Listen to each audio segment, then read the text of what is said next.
learning from him, every day.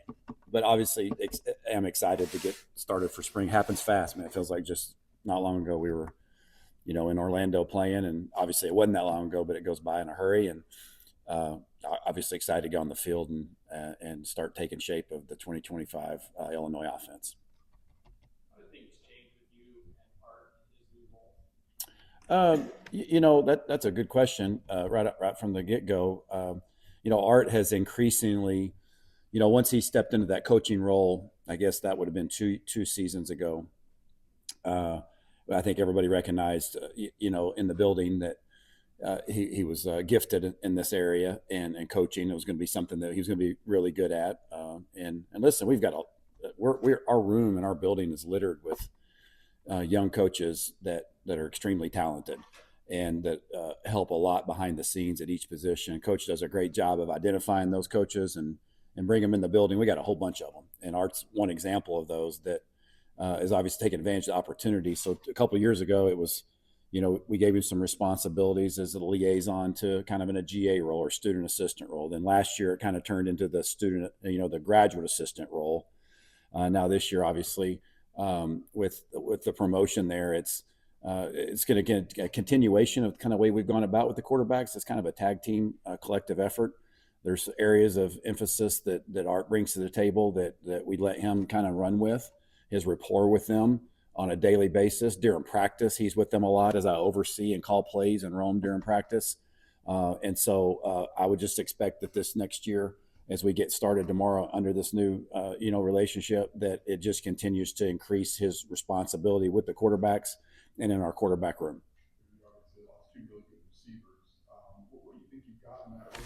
Some young guys probably stepping into their bigger roles today and coming into it. Yeah, really excited about the spring, and for a lot of reasons. That is one of the main storylines for us in the spring, just as a coaching staff, not from a media standpoint, but just as identifying across the board at all positions, offensive line included, quarterback. What are our personnel like? What are the strengths and weaknesses? Who are those guys that through 15 spring practice proved that they're ready to help us win a Big Ten championship? And obviously, at that position, that's the one position that we probably have the least amount of returning production because of what Pat and Zakari collectively brought and their ability to play throughout the course of the game without much being fatigued a lot. They both have good gas tanks, and so I'm really excited because you have a really unique combination of, you have some guys that have been here that are experienced. Their production is not reflective of them being vastly experienced, but they've all made plays. We got a whole list of those guys. Y'all know who those are. Then you inject three guys in at midterm that were two portal, one high school. Then you mix in the guys that have been here that haven't been on the field before. And so it's really a unique combination. And so we're going to play a bunch of different guys this spring and let it figure it out, where we're at the end of 15 practices. But I know the way they've worked in the off season and the way they handle their business, that's a group I'm really excited to watch. If returning starting offensive line, what is the impact of that, and what are you looking for depth-wise since you did lose some guys? Yeah, I'd say it's a similar, type mentality that we have with the receivers, other than the fact that you have five guys that have played and started a lot of football, right? And so obviously we want to hit the ground running there up front, and those guys we want that bunch to lead our offensive football team every year. And I would hope, and I know this to be true with the way they've worked and carried themselves, is they're ready to take that even to another level. Continuity, working with each other, being in the system for a number of years together, at least going on 2 years for the makeup of the group, should only lend itself to really just taking off where we left off. Our maybe whatever our ceiling was last year, to be our floor this year. Not necessarily the expectation, but to catapult forward. And I'm confident in their work ethic, their intentionality of what they're trying to do, and I'm excited to watch them continue to gel together as they lead our offensive team. And on top of that, too, Jeremy, is obviously the new faces, the young guys that we need to take another step. So Obviously, depth is always a huge piece of the puzzle. And we're not talking about just guys to put on the bus to travel to games. I'm talking about integral pieces of the puzzle that we need to develop, and we need guys to step forward to solidify what we're trying to get done offensively. And so there's a number of guys that we're really anxious to watch, and a lot of reps to go around. That's the beauty of spring ball. Coach Luke Altmyer last year made it, and you just all like this, made a jump from A to B. Is it B to C is big? A jump? Can he do that again? I guess is the question. Yeah, I would hope so. Obviously, C to B and then B to A is where we prefer to go. And that to your point, that's I'm being fun with you, Bob, there, but that's the jump. That's the word, right? That's what we're looking for. Is he made a jump from point A to point B last year, and now what can we start off spring? Where we left off and make that next jump. And that's where we're going to push and challenge him. That's what we need him to do. That's what he wants to do. And he's no different than everybody else on our football team. They all want to make that jump. That's the unique nature of, we have a lot of returning production, a lot of returning players, and we need every one of those guys to make a jump from where they were last year. And then that would bring along the guys, the younger guys with them. I need to make a jump, as an offensive coordinator from last year to this year. And if we just do that collectively as a group, or do that collectively, if we do that individually, the collective results of that will be really nice and put us in a good spot to get ready for the season. But for Luke, I know he's really, really excited about this opportunity to go out and start spring again. He's really anxious to get going, and I'm anxious to help him, and Art and I to help propel him to play his very best football that he's played since he's been at Illinois. The idea of spring ball every year and the rule changes, it seems like wasn't that long ago where you couldn't have contact with them. Right. Now they can. Is there a difference of approach now that the rules are kind of different and you can have 12-month contact with you guys? Well, I think one of the things that we're so blessed here is under Coach Bielema's leadership, is coaches just always involved in those things, and just A to Z. And as far as the changing landscape of college football, and whether that be recruiting rules and regulations, staffing, spring ball, fall camp, right? It seems like every year there's a new set of factors that are rules or adjustments that are being rolled out. And the beauty about my job here and all of our jobs here is coach does a fantastic job of just being on the forefront, handling that and adapting, and we just follow along. And I can concentrate on coaching football and helping our offense to be the best it can be. And so we just kind of roll with the punches. It is an ever changing world, and the get to work with our guys a little bit more than what you did 5 years ago has been awesome. And our guys look forward to that time, and we look forward to that time. So it's enabling to see them work out, and then take them from workouts to get a little bit of time on the clock with them to help refine their skills is awesome. So I love the adaptation of the rules. And so, but to your point, they just, every year it's something new, and coach does a great job of managing that for us. Mm-hmm. Mm-hmm. What's that mean for you guys? Another year together and you all work together. Yeah, it's no different for us than it is for the players, right? And so the challenge there always is, whether you're coming off a good year or a poor year, the challenge is always, how can we better? How can we better our offense? How can we better ourselves as coaches? How can we improve what we're teaching? How can we improve schematically? We're always chasing that, and always will be. And I love that about, obviously coach and his direction that he gives us, but in particular the staff that we have on the offensive side of the ball, to be able to go into another year or back-to-back years with basically the same people in the room. Terminology, communication. They know how I talk, how I, communicate, what my expectations are. I know what makes them tick.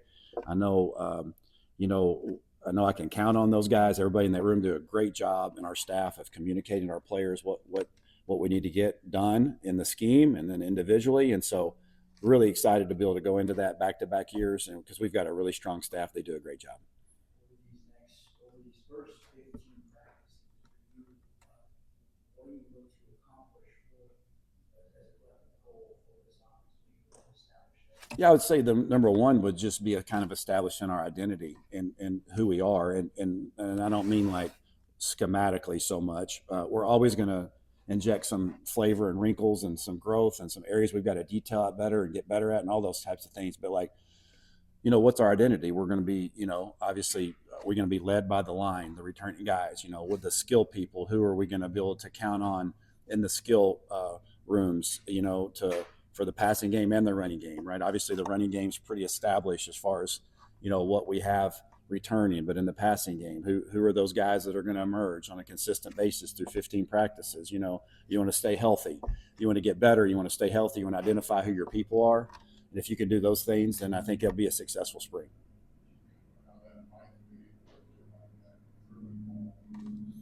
Yeah, obviously I love the way it ended up. And I thought, and I've talked about this a lot, I know Thad has done a great job of managing that for us in game, leading up to games and practices, done a really good job. He's got a really good feel for that. And, it's really nice to have the experience that we have and the different type of running styles that we have. And we got to continue to use all of those guys to help us have an effective offense.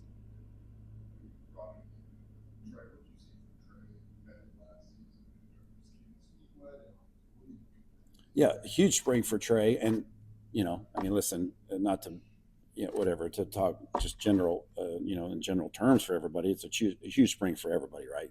Because it is the spring, and that's why it's the most important. But in particular, in the cycle of development, Trey's going in now his second spring, and that second spring, in particular for quarterbacks, is always a huge spring. And I've seen his preparation, in this offseason, his intentionality increase. And not that it was lacking to begin with, but it's taken a new step. Last year he really, to your point, he got his feet wet in spring. Then once we started the season, he did a lot of our look squad stuff for us, competed, really did a good job down there. I know our defensive coaches bragged about him a lot, just about what he brought to the table from a look squad standpoint. And so now it's time to come back into our room, run our offense and show me and show us that, the way that he's absorbed the information, he's ready to go out there and put it into action. Going into a second spring. So I'm excited to watch Trey.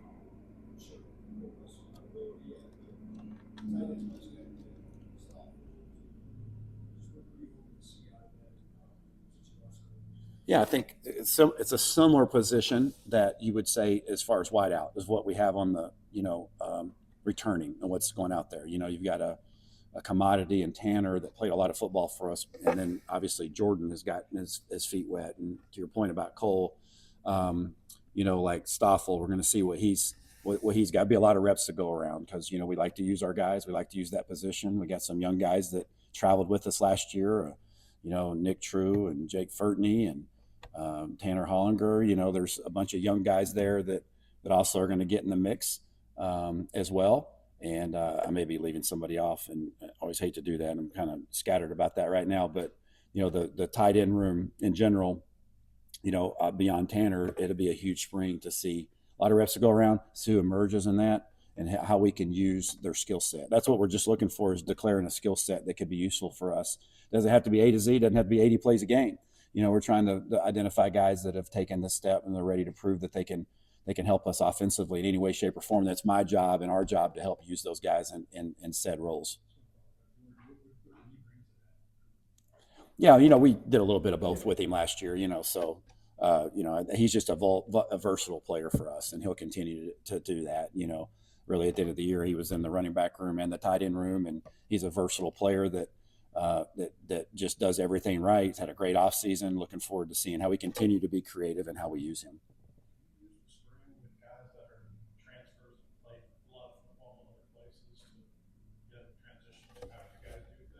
Sure. Well, the answer to that is yes and yes. I think the winter program, the way we do things, they slowly and surely. Obviously, Tank's got a way of, and his staff got a way of doing things that, just like any other subunit in our organization, operates under Coach Bielema's philosophy and belief system. And Tank and those guys do a phenomenal job of, getting them integrated, into the way we do things and.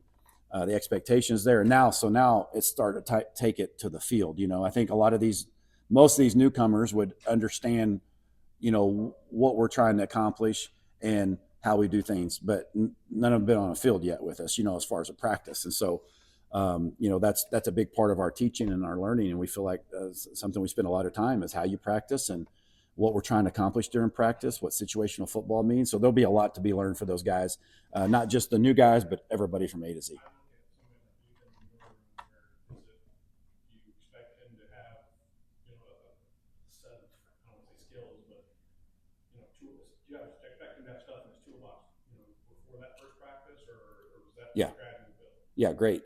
Yes. I mean, yes and yes. Again, that's a great question. But yeah, obviously, some of the things he has in his toolbox are his experiences previously.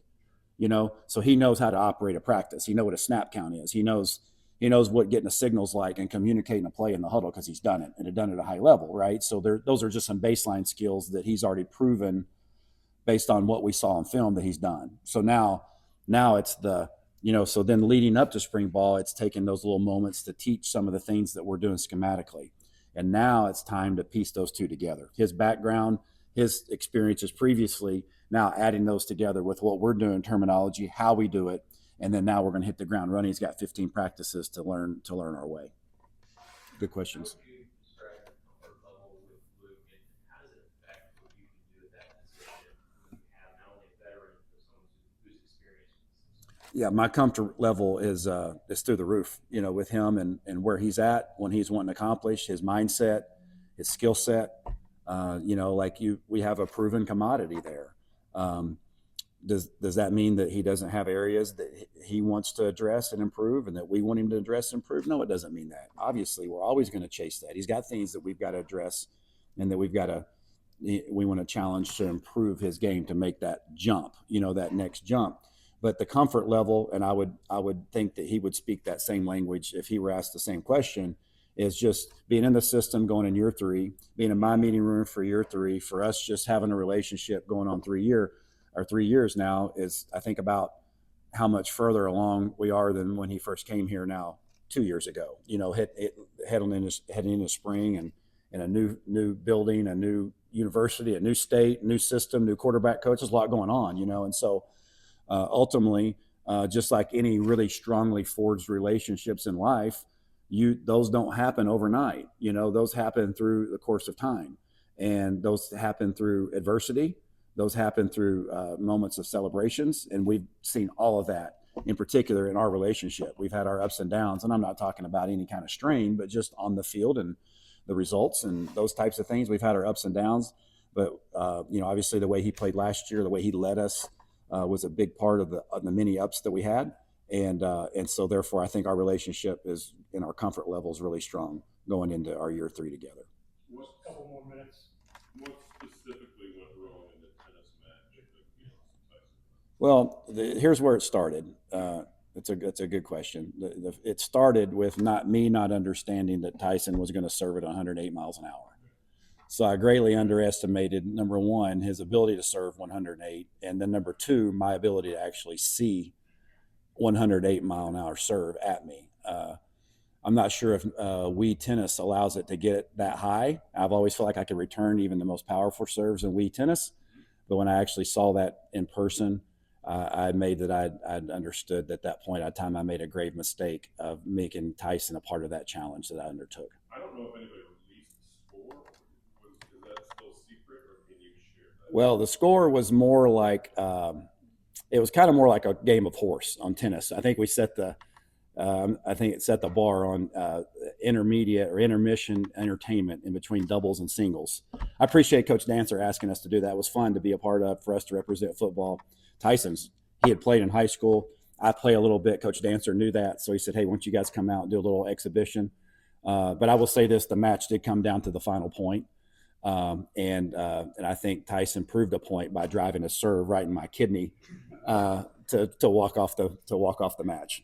Played for the other day, Barry, as a freshman who just got here with Brett. We decided about Trimble and we've got obviously the deal. What do you see from that in a few months? He's been here, how do you kind of gauge what you think he could, what this spring looks like? Yeah, he's been really impressive. We got we got a list of those guys that have come in that have just hit the ground running and just handled their business really well. I would say the thing that jumps out about Braden specifically is just his raw talent, just the way he can run and jump and catch and cut. It's really impressive for a young midterm enrollee receiver. And I think he's got a really bright future, and excited to get to work with him in person here in these next 15 practices. We all locally have seen him, at camps and seen him play. And I don't know if sometimes when they're that close to you or they're underneath your nose, I don't know if sometimes you realize maybe the giftedness, if that's a thing, the gifted level, that he has, the giftings he has, it just his raw ability. It's really impressive. And his give a care meter is so strong too, that those two things combined, he's got a bright future for us. Thanks everybody. Appreciate it.